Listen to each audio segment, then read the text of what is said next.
안녕하세요, 코리안바디입니다. 이번 시간에는 바이든 해리스 공약 중에서 은퇴 자금과 관련되어 있는 401k IRA에 관한 내용이 있기 때문에 여기에 관해서 간단하게 내용을 드리도록 하겠습니다.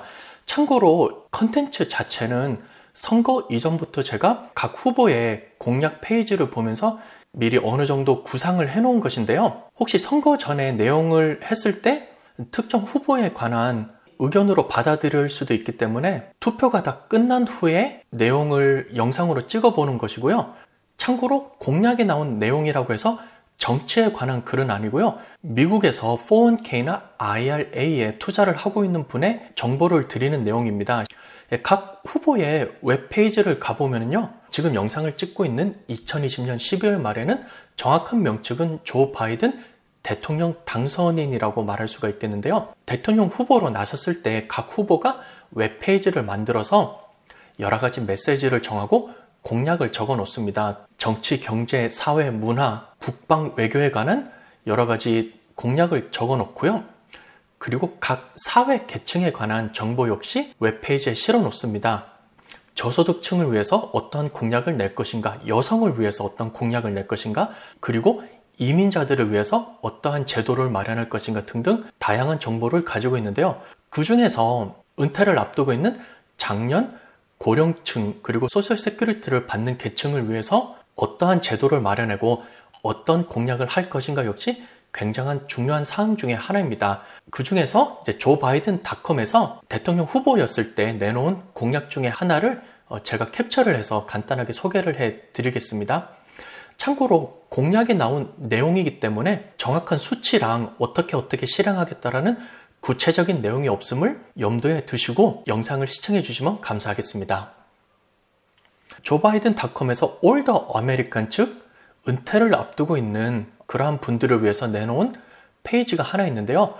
제목은 Equalize Saving Incentive for Middle Class Workers 즉 중산층을 위해서 절약 혹은 저축하는 보너스를 늘려준다는 이야기거든요. 조 바이든 플랜은 미들 클래스 패밀리의 렉업 즉 다리 뻗을 자리를 주겠다 혹은 일으켜 세우는 것을 도와주겠다는 이야기를 하고 있고요. 현재 가지고 있는 401k나 IRA 플랜이 로우 클래스랑 미들 클래스에게 푸얼리 디자인 즉 디자인이 제대로 되어 있지 못하고 이야기를 하고 있습니다. 즉 저소득층과 중산층에 그다지 큰 메리트가 없다고 얘기하는 것인데요. 3분의 2 가량의 은퇴 자금이 상위 20% 계층으로 몰려 있다고 그럽니다. 따라서 조 바이든 플랜은 중산층에게도 조금 더 균등한 보너스를 제공하겠다는 이야기입니다. 다시 한번 설명을 드리면요. 여기서 특별히 말하는 것은 트래디셔널 401k, 트래디셔널 403b, 트래디셔널 IRA를 이야기하는데요. 트래디셔널 경우는 돈을 저축을 할 때 세금을 떼지 않고 은퇴 시점이 되어서 돈을 찾을 때 세금을 내는 그러한 제도를 말합니다. 이 트래디셔널 플랜이 저소득층과 중산층에게 큰 메리트가 없다. 그러기 때문에 이것을 평준화시키는 게 목표라고 그럽니다. 그러면 어떤 식으로 평준화를 시키겠다는 것인지 조금 더 내용을 살펴보도록 하겠습니다. 자, 우선 Equalize Tax Benefit이라는 이야기가 나오고요. 이 트래디셔널 플랜 같은 경우는 Savings Grow Tax Free라고 나왔습니다. 즉 세금을 내지 않고 세전 금액을 투자함으로써 돈이 불어나는 동안은 세금에 관한 걱정을 할 필요가 없는 것인데요. 그리고 Withdraw 즉 인출을 할 때 세금을 나중에 뗀다는 이야기입니다. 그런데 이 시스템의 문제가 뭐냐면은 Upper Income Family 즉 소득이 높고 세율이 높은 가정일수록 면제되는 세금이 높기 때문에 이들에게 더 많은 베네핏이 들어간다는 이야기입니다. 즉 세전 금액을 투자하는 것을 텍스 디펄드라고 그러거든요. 트래디셔널 401k, 트래디셔널 IRA 같은 경우에 세율이 높은 고소득층이 디펄 즉 연기되는 세율이 더 높습니다. 따라서 이것을 어느 정도 평준화시켜서 세율이 낮은 저소득층도 베네핏을 볼 수 있게 하겠다는 이야기인데요. 그렇다면 어떤 식으로 해서 평준화를 시키는 것인지 차트를 통해서 설명을 드리겠습니다. 자, 현재 예를 들겠습니다. $5만 소득인 사람과 20만 달러 소득인 사람이 트래디셔널 401k로 $10,000씩 저축을 한다고 가정을 해봅시다. 현재 싱글인 경우에 4만 달러일 경우에는 22%에 해당되고요. 8만 5천 달러부터는 24%, 그리고 16만 달러 이상부터는 32%의 세율을 적용되게 됩니다. 5만 달러의 소득인 분은 트래디셔널 401k에 세 전 금액으로 $10,000를 놓을 때 $10,000의 22%에 해당되는 세금을 지금 절약하게 됩니다. 하지만 20만 소득인 사람의 경우에는 현재 세율이 32%이기 때문에 $10,000의 32%에 해당되는 세율을 절약하게 되는 것이죠.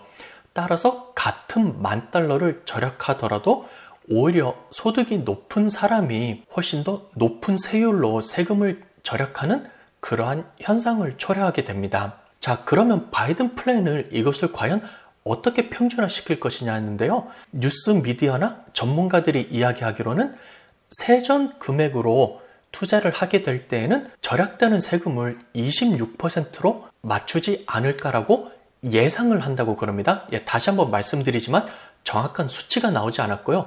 26%라고 예상을 하는데 그 이유는 32%와 24%의 어느 정도 중간 지점이 되기 때문입니다. 따라서 5만 달러 소득인 사람이 $10,000를 저축을 하든 20만 달러인 사람이 $10,000를 저축을 하건 이 저축한 $10,000에 대해서는 동일하게 26%의 세금만 디폴되는 효과를 가져오게 하는 것입니다. 따라서 기존의 16만 달러 이하 소득인 사람은 트래디셔널로 절약을 할 때 현재보다 조금 더 세금을 더 절약할 수 있는 그러한 효과를 가져오게 되고요.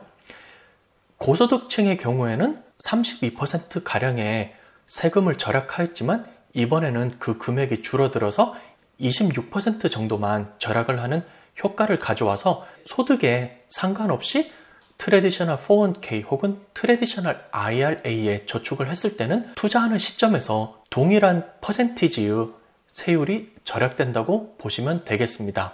자, 그렇다면 만약에 이 공약이 실제로 실행이 된다면 앞으로 어떻게 될까요? 간단하게 예측을 해볼 수 있는데요. 우선 저소득층이랑 사회초년생을 보겠습니다. 저소득층이나 사회초년생이 401k나 IRA를 할 때는 기본적으로 로스 옵션을 선호하고 있습니다. 왜냐하면 지금 상대적으로 소득이 낮기 때문에 세율이 낮아서 세율이 낮을 때 미리 세금을 떼고 로스 IRA에 저축을 함으로써 계속해서 돈이 불어나게 되고요. 승진을 하면서 소득이 늘었거나 은퇴를 했을 때 상대적으로 돈을 더 많이 찾을 가능성이 있기 때문에 지금 돈을 저축할 때 미리 낮은 세율로 세금을 떼버리고 찾을 때 세금 없이 찾을 수 있는 로스 옵션을 선호하게 됩니다. 하지만 미래에는 트래디셔널 401k, 트래디셔널 IRA의 옵션이 좋아질 가능성이 있습니다. 이전 슬라이드에서 보신 것처럼 지금 401k에 저축을 하면은 22%까지 밖에 세금 절약을 못하지만 디폴되는 세율을 높여줌으로써 조금 더 높은 수치로 세금을 줄일 수가 있기 때문에 트래디셔널의 옵션이 현재보다는 조금 더 좋아질 것으로 예상이 되고 있습니다. 그리고 중산층과 고소득층이 있습니다. 현재는 트래디셔널과 로스 IRA를 혼합해서 사용하고 있고요. 정말로 높은 고소득층의 경우는 로스 IRA 같은 경우는 아예 하지 못하는 케이스도 있습니다. 이럴 경우에는 현재 내는 세금이 높기 때문에 조금이라도 트래디셔널에 많이 넣어서 세금 보고할 때 디덕션을 받는데요. 이전 화면에서 본 것 같이 현재 본인이 가지고 있는 인컴 텍스보다도 낮은 세율로 디덕션을 주게 되면요. 지금 세금을 내버리고 찾을 때 세금을 내지 않아도 되는 로스 401k, 로스 IRA의 옵션이 대세가 될 가능성이 있습니다. 자, 마지막으로 간단하게 정리를 해 드리도록 하겠습니다. 제가 처음에도 말씀드렸다시피 웹페이지에 나온 공략 단계이고요. 추가 정보랑 상세 정보가 필요합니다. 따라서 제일 첫 번째 질문은 과연 실천이 될 것인가? 공략 단계에서 머무르고 실천 자체가 안 될 가능성이 있고요. 그 다음에는 실천이 되면 과연 언제 적용될 것인가? 이 은퇴자금을 건드리는 것은 굉장히 민감한 문제이기 때문에 바로 적용을 한다 그런다 하더라도 어느 정도 적응 기간을 두고서 서서히 적용할 시간도 있으니까요. 공약에서 법안으로 들어가더라도 언제 적용될 것인지 봐야 될 것이고요.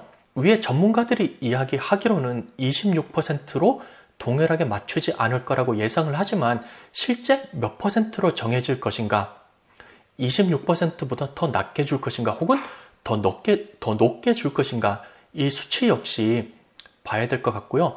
이외에 상세 정보, 기타 등등의 정보 등이 아직 많이 부족한 공약 단계입니다.